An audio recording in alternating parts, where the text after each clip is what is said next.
আসসালামু আলাইকুম। 5 নম্বর অঙ্কটি রয়েছে রুট 5 এর উপর x প্লাস 1 সমান 5 এর 3তম মৌলের উপর পাওয়ার হচ্ছে 2x মাইনাস 1 হলে x সমান কত।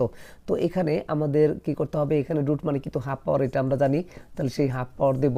আর এখানে কত x প্লাস কত 1, আর এখানে কিন্তু আমরা জানি 3তম মৌল ছিল 1/3, আর এখানে পাওয়ার কিন্তু 2x মাইনাস কত 1 ছিল।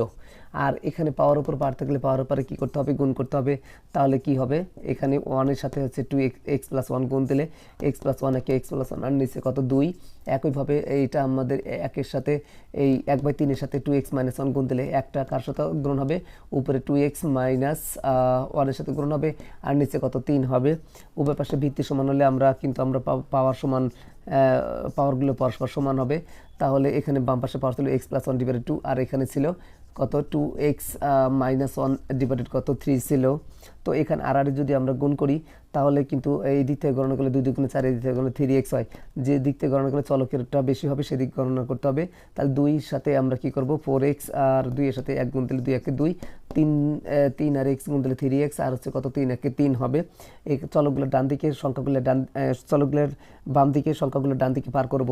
তো এখানে 3 এর সামনে কি আছে, প্লাস আছে, এদিকে আসলে বাম দিকে আসলে কিন্তু মাইনাস হবে। আর এখানে সংখ্যা মাইনাস আছে, ওদিকে যে সে কী হবে, প্লাস হবে। সামনে প্লাস চিহ্ন দিতে হয় না, আর আগে থেকেই প্লাস 3 রয়েছে। 4x থেকে 3x বাদ দিলে কিন্তু 1x হয়, 1 সহগ লিখতে হয় না। বড় সংখ্যা 4 ছিল, তার সামনে কিছু না মানে প্লাস ছিল, তাহলে এখানে প্লাস হবে, প্লাস চিহ্ন দিতে হয় না। 2 আর 3 যোগ করলে কত হবে, 5 হবে। এটাই ছিল সে আনসার। ধন্যবাদ সবাইকে।